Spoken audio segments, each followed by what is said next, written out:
Hello mga kaogang tindera! Hello! Magandang buhay po sa inyong lahat. Well, andito na naman po tayo sa ating tindahan ni Ogang Tindera. Well, actually,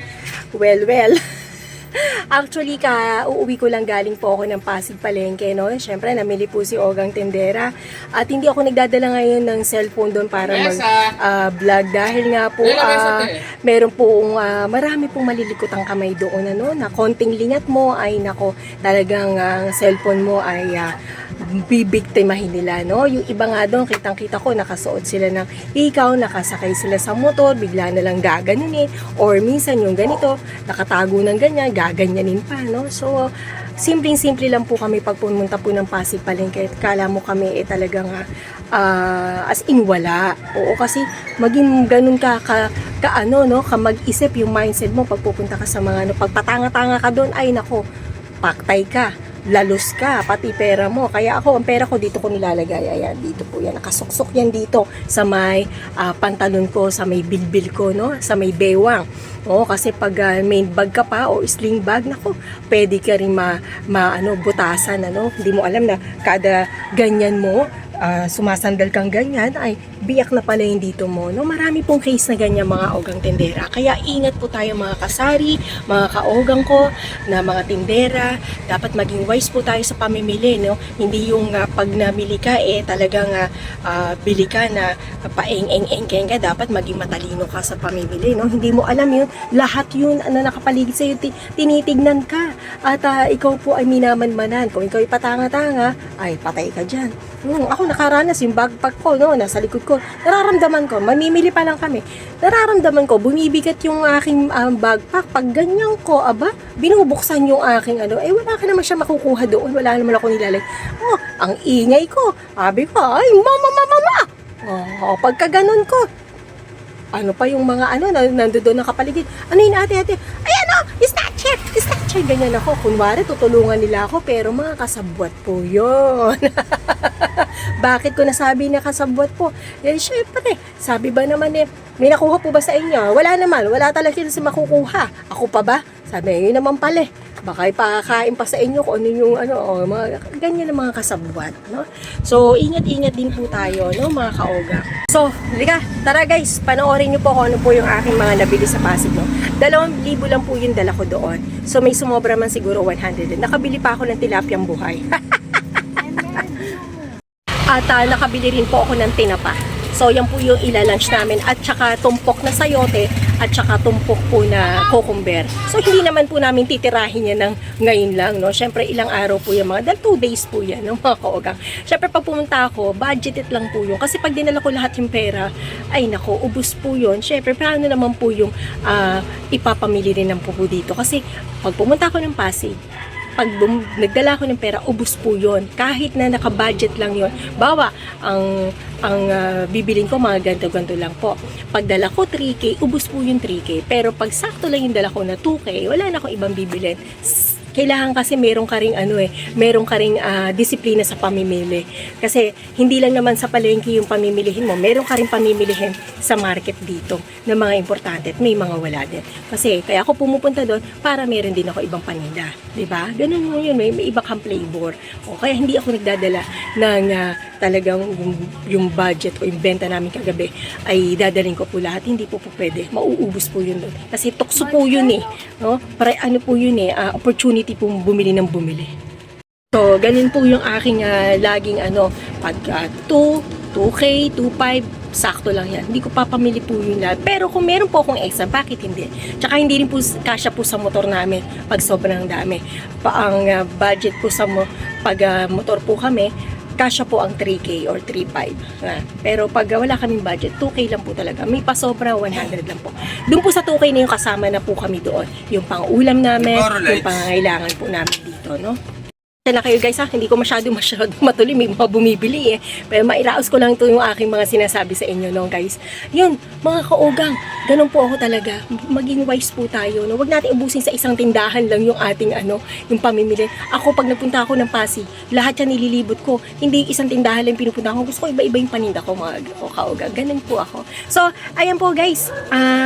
Ito po yung napamili ko sa 2,000. Ito po yun, mga kaogang, aking panlaban. Actually, may natira pa naman po dito. Ayan po, may mga natira. No? Pero ito, iba naman po yan.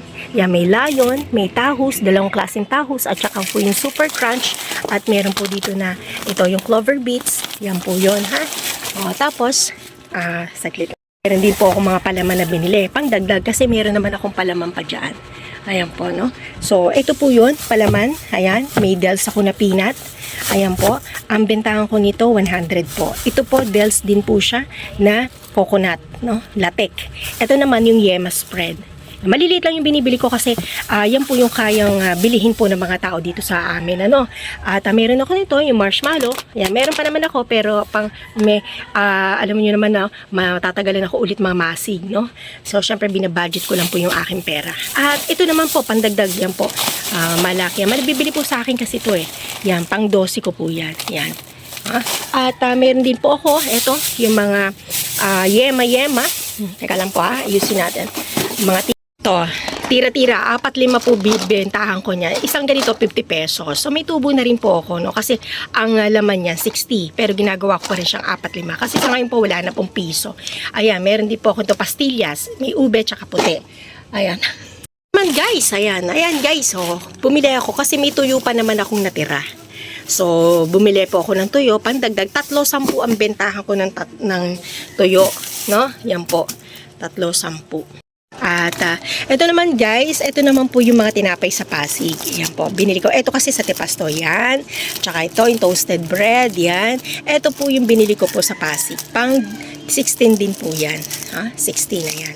Yan po yung sa Pasig. Ilan lang yung binili ko kasi madali pong masira ang tinapay ngayon dahil sobrang init po guys, no? So, ayan po ang mga pinamili ko. At pakita ko rin po sa inyo, saglit lang po, ha? So ito guys, no, sabi ko naman po sa inyo sa dala kong pera, kasama na po yung pang tanghalian at hapunan namin. So ito kagaya nito, nakabili ko. Dalawang na yan, pack, 100 na po yan, no. Tig 3 piraso, so 6 na piraso. Yan po ay tinapa. Tinapa po yan, per tumpok 50. So, ito rin, bumili rin po ako ng sayote.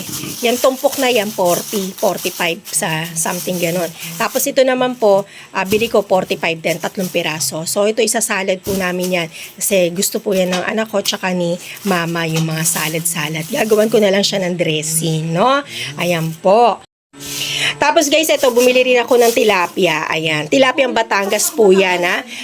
Batangas po yan. Yan po yung binili ko. Ito po, hindi ko sa Pasig binili. Yan po yun, dyan po sa may simbahan namin. Isang truck po siya.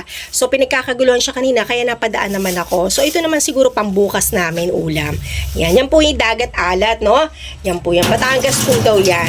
So, siya yung nagdi-deliver po doon at nagsusupply sa palengke. Siguro may natira, kaya binibenta niya doon. At bumili naman si Ogang. Okay guys, ayan, napakita ko po sa inyo, no, bawat isa. Yun po yung aking mga pinamili, no. Talagang naka-budget po talaga. Konti-konti lang po yan, no, pero pag pinagsama-sama mo marami na po. At kitang-kita mo na rin po yung tubo mo diyan, ano. Tiyagaan lang po sa pagtitinda, mga kaogang. Kasi kung hindi ka matyaga, wala. Lahat naman ng trabaho pinaghihirapan at mahirap. Pero nasa sayo na lang po yun, diskarte mo na lang yun kung paano mapapadali sa iyo, di ba? Ako sanay na ako sa aking pagtitinda. Ito na yung hawak ko, passion ko to, nasisiyahan ako pag inaayos ko yung paninda ko. Kasi ito na lang po yung aking inaasahan, aming inaasahan. Biruin mo, ilang kami ditong tao, yung aking partner, yung dalawa kong anak, yung nanay ko, ako po. So sa isang pamilya, 5 po kami dito. Ilan po kami kumakain, pero nasusurvive po ng aming tindahan. Kaya mahal na mahal po namin itong tindahan at pinagtutulong-tulungan po ng aking pamilya. So guys, salamat po, lahat ng bagay may buhay po. Lahat po yan nakakausap po yan, kinakausap po yung mga paninda at lagi mo ibubukas sa MBB. Salamat, masagana ang aking tindahan. Salamat, grocery na ang aking tindahan. Salamat, napakaraming bumibili sa aking tindahan. Salamat, pila-pila sila. Yan ang lagi mo sasabihin. At salamat, nagkaroon ng extension yung aking tindahan. Oo, kasi pag lagi mo sinasabi guys, magkakatotoo yun. At syempre, laban lang tayo, no? Marami pong salamat. Yan, thank you so much. Thank you so much. Sana po na-enlight ko po kayo sa aking mga sinabi, no? Mga kaogang tindera. Hanggang sa muli po, magandang umaga po sa inyo lahat. Magandang buhay po sa inyo lahat. At manatili tayong magaganda. Marami pong salamat sa inyong suporta. Thank you so much. Salamat po. At hopefully, nagustuhan niyo po ang aking vlog for today. Thank you so much. God bless po. Oo, bye-bye po. I love you.